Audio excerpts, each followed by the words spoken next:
How did you get that footage of Diddy?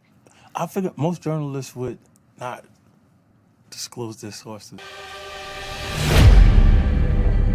I am the fucking hardest hustler in the world. This is Savage Part 2. Tell me about shit. It's 2022 and I'm still a savage. Whatever I want, I get with it. They thought no one would catch it. Not the editors, not the producers, not even the investigators who spent years drowning in this case. But Netflix made one mistake, one tiny, catastrophic mistake. They left in a piece of footage that was never supposed to exist. I fucking get! A flash. 2 frames. Less than 1/10 of a second.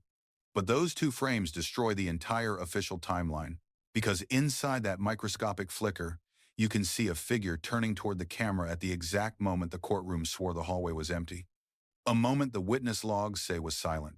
A moment the judge quietly questioned, but was forced to bury inside a sealed note that no one ever saw. Until now.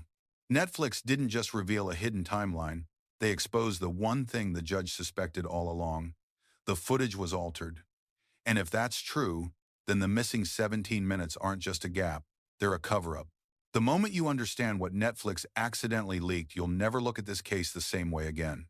Before we break down the frames Netflix hoped you'd miss, let me ask you this: if a documentary exposes something the courtroom tried to hide, do you think it's a coincidence or a slip-up that finally reveals the truth?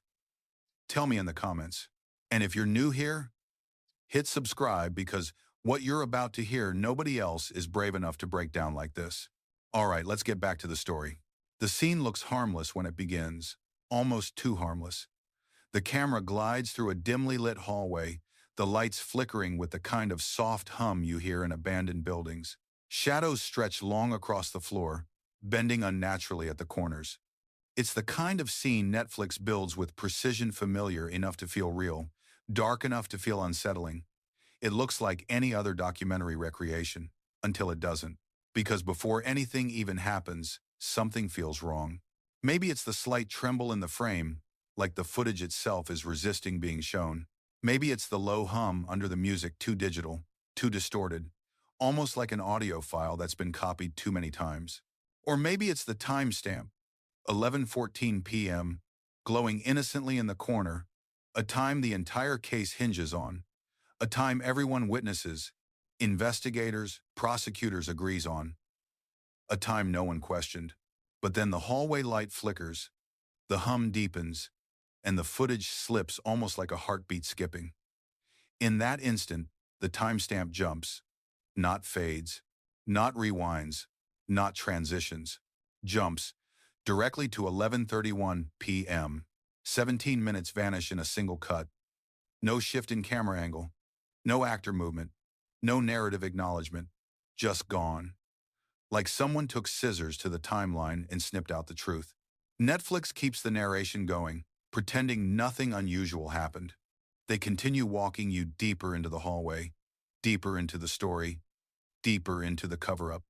But your eyes know something is wrong. Your brain tenses without permission. The timeline should not jump like that.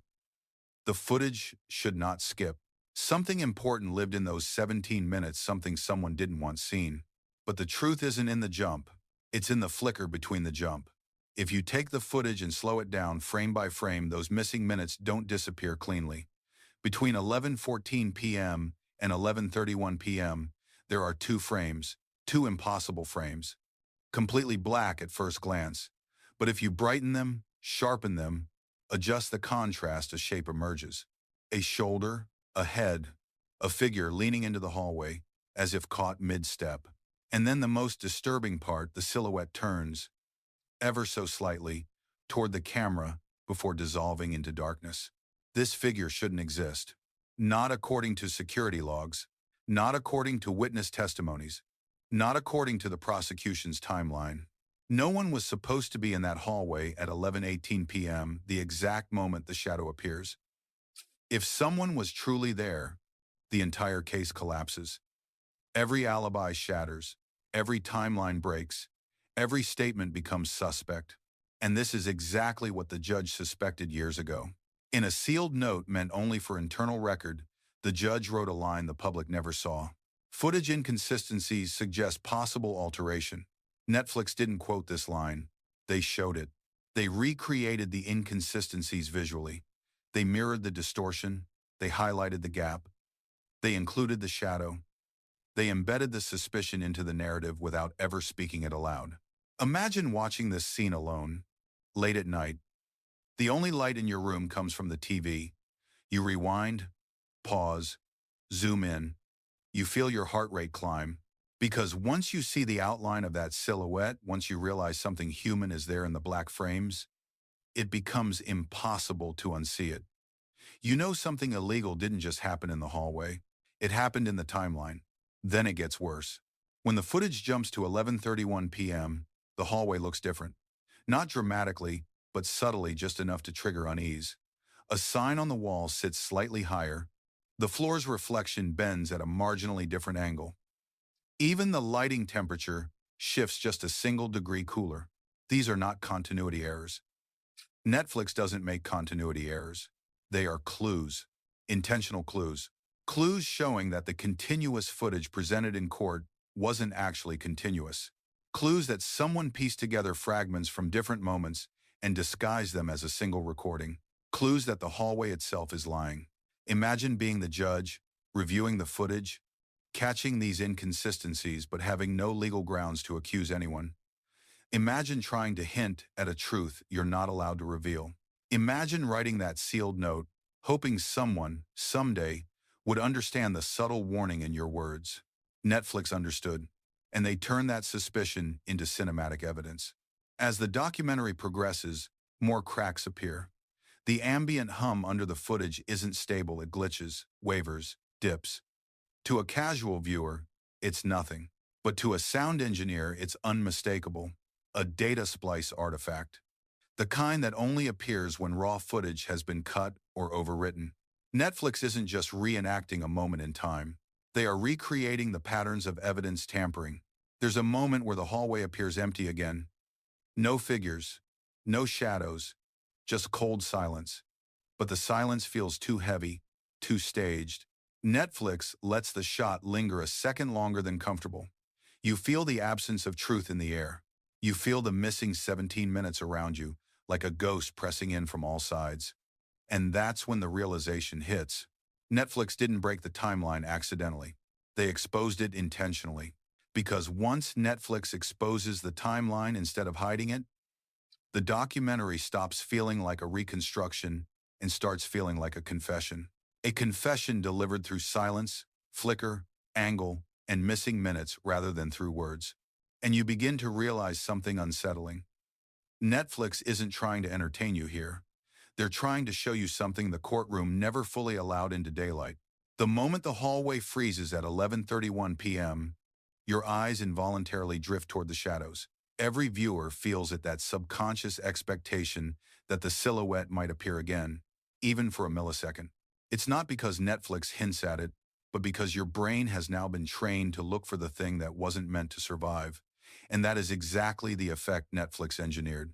Because from this point on, the documentary becomes less about the event and more about the deletion.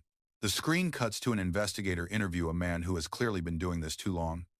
He sits in a room filled with stacked archival boxes, scribbled dates, and documents that look like they haven't been touched since the case ended. Behind him, blurred but still visible enough, sits a box with a red sticker. A sticker multiple viewers later recognized as the tag used for partial evidence in digital seizure chains. Netflix never mentions this box. They don't zoom in. They don't point it out. They simply let it exist. That's when you realize Netflix is speaking in visuals, not narration. This isn't sloppy background dressing, it's a breadcrumb. The investigator talks slowly, carefully.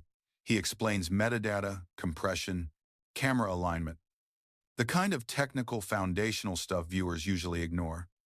But then, he leans forward a little, not dramatically, just enough to make you notice the shift in energy. His eyes flick away, almost like he's remembering something he shouldn't repeat, and then he says the line that punctures the air like a needle. Footage doesn't disappear on its own.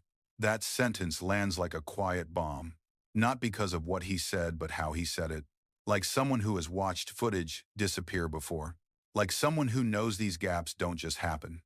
Like someone who's been told not to pursue them when they do. The documentary cuts immediately back to the hallway recreation, but now the camera angle is slightly lower, closer to the ground, mimicking the perspective of real surveillance footage. The hum beneath the audio intensifies, a subtle vibration running under the scene like a suppressed warning, and then a sound you almost miss, a tiny skip, a crackle, a digital hiccup. That skip should not exist in a professionally produced reenactment. It belongs to raw, tampered, digitally altered footage. And yet, Netflix leaves it in. It lasts less than a second, but your brain logs it permanently. These are not reenactment glitches. These are intentional clues. Netflix wants you to feel what the judge felt, that the timeline didn't just fail, it was made to fail. Then a witness appears, a woman who clearly has lived with the unease of that night for years. Her hands fidget, her voice wavers, but she speaks with a kind of honesty that feels heavy. She describes hearing a noise, a sharp shuffle like someone turning quickly in a hallway. Her description hits harder now because you've seen that movement already. In the shadow, in the black frames. Netflix shows her interview twice, once traditionally and once through a B camera angle that reveals something strange. Behind her, blurred but visible, a monitor shows hallway footage, and the timestamp on that monitor flickers 11:27 p.m. Even though her story places the noise at 11:22 p.m., this isn't a mistake. Netflix doesn't make timestamp mistakes. This is another breadcrumb evidence of a timeline shift. Her words tremble, her eyes avoid the camera, and the moment she describes the shuffle, you remember that silhouette, the turn of the head, the shift of weight, the impossible presence in the black frames. Netflix doesn't call out the connection. They let you connect it. Because now, the missing footage doesn't feel like a glitch. It feels like an erased moment someone fought hard to bury. The documentary transitions into a new sequence, an animated timeline spanning from 11:14 p.m. to 11:31 p.m. But this time, Netflix adds something underneath the visual bar, faint audio waveforms. 3 small spikes rise in the middle of the supposedly empty void. 11:19 p.m., 11:23 p.m., 11:25 p.m. Tiny spikes, but powerful ones. Because these audio spikes mean something happened. Something moved. Something existed within the missing 17 minutes. Silence doesn't produce waveforms. Movement does. The judge suspected the timeline had been manipulated because of something even more subtle than audio. Shadows. You can almost hear their voice echoing as Netflix visualizes the problem.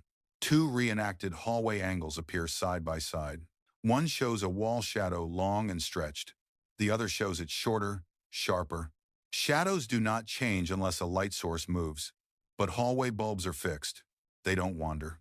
If the shadows don't match, then the footage didn't come from the same moment, meaning the timeline the court accepted was stitched together from parts that didn't belong together. Netflix doesn't comment. They don't highlight. They simply show it. Because at this stage, the documentary isn't trying to explain the truth. It's trying to make you feel the truth. Another technician appears, quieter than the first.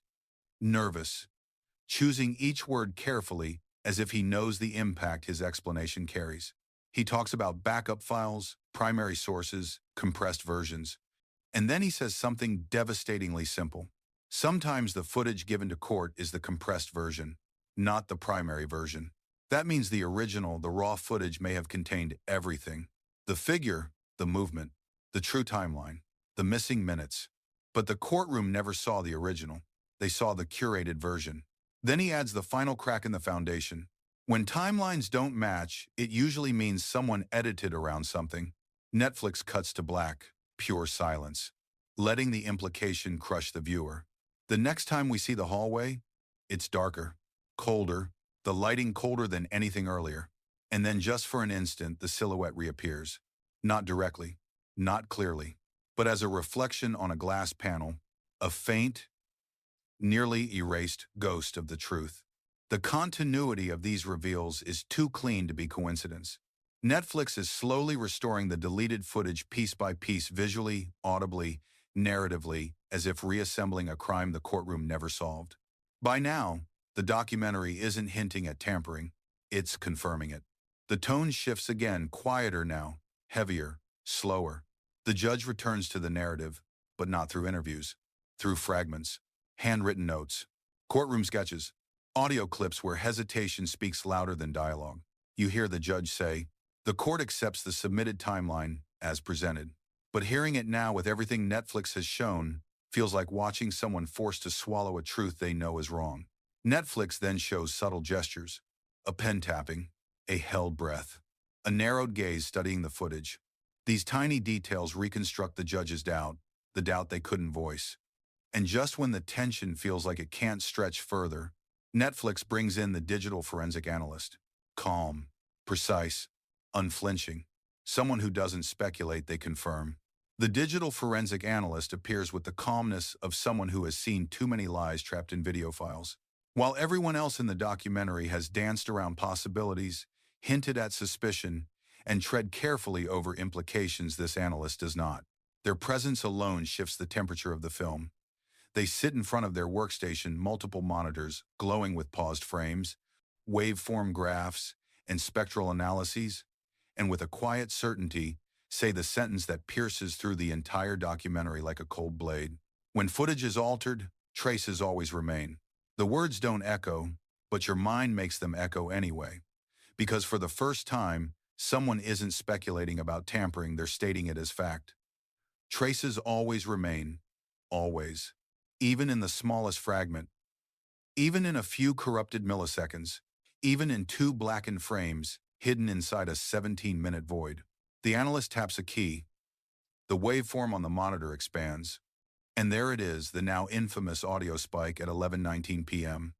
The room in the documentary seems to tighten, the sound barely a shuffle, but brimming with implication. Then the analyst plays it again, slower, isolating frequencies you didn't hear before. A soft scrape, a sharp exhale, a shift of weight on a hard surface. And then they say the words that freeze the entire documentary in place. This is movement, not background noise. You can almost feel viewers across the world holding their breath at the same time. Because if that is movement, then someone was physically present during minutes the official timeline claimed were empty. Someone the courtroom never acknowledged. Someone the footage tried to erase. Someone the silhouette exposed. The analyst closes their eyes for a moment, as if imagining the real scene taking place in the dark void of the missing timeline. Then, with a kind of confidence that only comes from experience, they say softly, "Someone was in that hallway," and suddenly, everything the judge hinted at, everything Netflix recreated, everything the shadow suggested, becomes undeniable.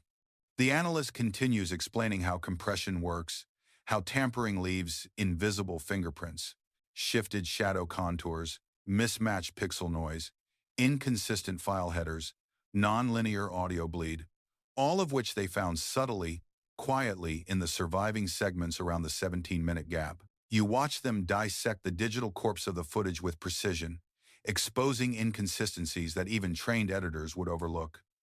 Each one confirming the same thing. The footage was not continuous. The footage was not complete. The footage was not honest. Then Netflix makes a bold choice. The screen fades to real court transcripts, zooming in slowly on a single line. The judge once wrote but never spoke aloud. Inconsistency noted. Source integrity questionable. It's almost a confession hidden in plain sight. A cry from the past. Proof that the judge saw the cracks and couldn't stop them. The documentary transitions into an emotional montage. Reporters from the time confidently stating the hallway was empty. Analysts dismissing claims of missing footage. Commentators insisting the timeline was airtight. Watching this montage now feels jarring, almost surreal, because Netflix has shown you, in brutal detail, that the timeline was never airtight. It was leaking from every angle. Then the film cuts to the courtroom reenactment. The judge requests the hallway clip. The playback begins. But when they ask to see the moment before the recording starts, the footage jumps. Not rewinds, not scrubs jumps. Instantly, to a pre-approved timestamp. The courtroom never had access to anything else. And Netflix lets that moment sit, heavy, uncomfortable, undeniable. The silence in the reenactment tells you what the judge must have known but couldn't prove. The footage the court received was not the full truth.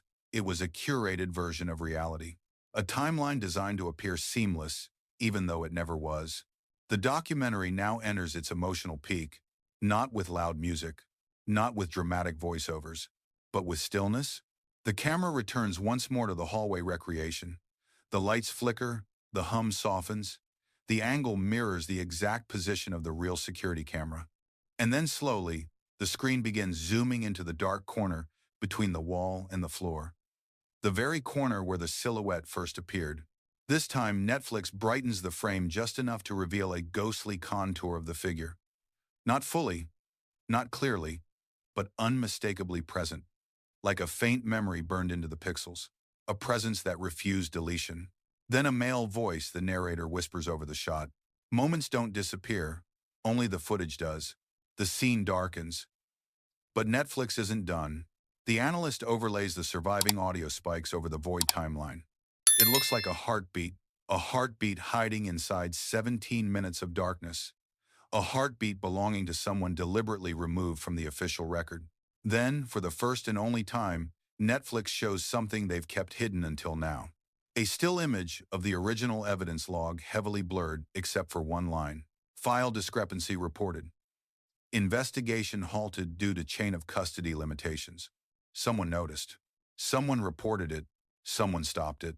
And then the judge's handwritten note appears again, but this time, Netflix reveals the full line, not just the portion they teased earlier. Footage discrepancy remains unexplained. Concern noted. Recommend internal inquiry. 190.99. Internal inquiry. Meaning the judge didn't just suspect manipulation.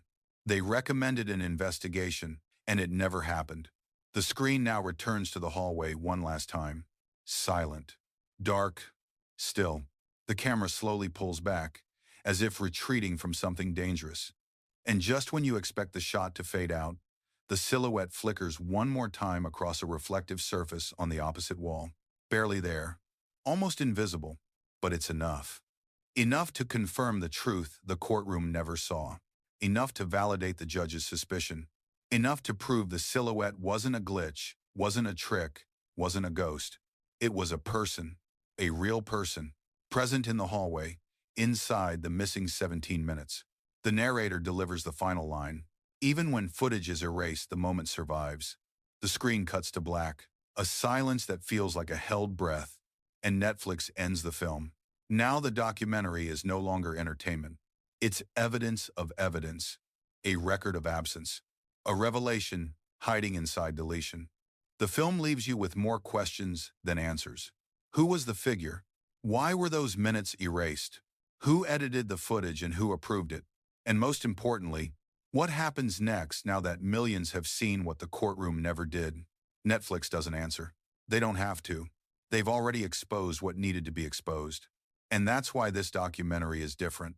Now, if you want a full breakdown of how Netflix constructed this revelation, the patterns they used, and what experts believe this means for the case moving forward, make sure you subscribe and drop your theory in the comments below, because this investigation is far from over.